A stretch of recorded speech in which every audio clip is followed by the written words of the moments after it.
मुंबईसह महाराष्ट्रात परप्रांतीय लोकांनी मराठी बोलण्यास नकार दिला की मनसे आक्रमक होते। मनसेचे कार्यकर्ते हातघाईवर येतात आणि यावरूनच भाजपचे नेते आणि मंत्री आशिष शेलार यांनी जोरदार हल्लाबोल केलाय। मनसेवर टीका करताना आशिष शेलारांनी थेट पहलगाम हल्ल्याचा संदर्भ दिलाय आणि त्यावरून मोठं राजकारणही रंगलंय। पाहुयात याच संदर्भातला हा स्पेशल रिपोर्ट।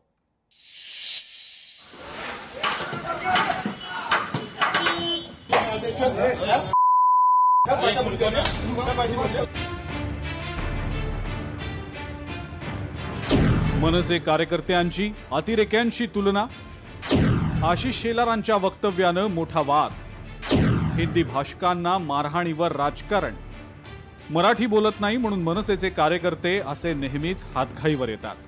पाणीपुरीवाला असो की डोसावाला, हिंदी बोलायला विरोध केला रे केला की मनसेचे कार्यकर्ते त्याला चोपणार म्हणजे चोपणारच। शेअर मार्केटमध्ये सक्रिय असणाऱ्या सुशील केडिया नावाच्या माणसानं हिंदी बोलण्यास विरोध करत राज ठाकरेंना चांगलंच डिवचलं आणि मनसैनिकांनी त्याचं कार्यालय गाठलं आणि खळखट्याक केलं। हे तर झालं राज ठाकरेंच्या मनसेचं, पण उद्धव ठाकरेही हिंदी सक्ती विरोधात रान पेटवत मराठीच्या मुद्द्यावर आक्रमक झाले। हाच धागा पकडत भाजप नेते आशिष शेलार यांनी टीका केलेली आहे आणि ते करताना त्यांनी पहलगाम दहशतवादी हल्ल्याचा हवाला देखील दिलाय। पहलगाम मध्ये हिंदू धर्म विचारून गोळ्या मारल्या आणि इथे ही सगळी मंडळी निष्पाप हिंदूंना भाषा विचारून चोपतायत। दोन्ही गोष्टी द्विग्नता करणार आहे आणि मग व्हिडिओ काढा नका काढू, पण हिंदूंना चोपण्यामध्ये तुम्हाला जो आनंद मिळतोय ना, हा अख्खा महाराष्ट्र पाहतोय। मराठी माणसाच्या अस्मितेची चिंता भाजपच करील आणि अमराठी माणसावरचा अन्याय भाजप खपवून घेणार नाही।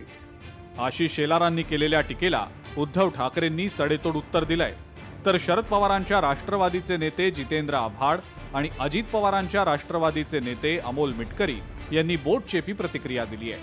मला असं वाटतं हेच महाराष्ट्राचे आणि मराठीचे मारेकरी आहेत, जे मराठी माणसाची, जो मराठी माणूस न्याय हक्कासाठी आपल्या घरामध्ये आंदोलन करतो किंवा आंदोलन करण्याची ज्याच्यावरती हे वेळ आणतायत आणि त्यांची तुलना जे कोणी भाजपवाले पहलगाम मधल्या अतिरेक्यांशी करतायत, हे म्हणजे मराठी माणसाचे आणि मराठी भाषेचे मारेकरी आहेत आणि या मारेकऱ्यांना मराठी माणसाने आता ओळखलं पाहिजे। उत्साहाच्या भरात जर कोणी मारहाण केली असेल तर त्यांना पहलगामच्या अतिरेक्यांशी तुलना करणं हे म्हणजे अतिच झालं। मराठी माणसाला तुम्ही जिहादी म्हणणार, मराठी माणसाला तुम्ही अतिरेकी म्हणणार, ठीक आहे ना। काही जणांच्या भावना वेगळ्या आहेत, काही जणांच्या भावना वेगळ्या आहेत। भाषा सक्ती करताना जर काही मारठोक होत असेल, मारहाण होत असेल तर याचा निषेध आहे। मात्र पहलगाम सोबतचा हल्ला जे काही तुम्ही म्हणतात तितकं त्याचं मला वाटते त्याच्याशी तो संबंध जुळू नये। आशिष शेलारांनी मनसेवर टीका करताना पहलगाम हल्ल्याचं उदाहरण दिलं आणि त्यावरून आता राजकारण रंगलंय। हे रंगलेलं राजकारण आता पुढेही आणखी गडद होण्याची शक्यता दिसतेय। ब्युरो रिपोर्ट, लोकशाही मराठी।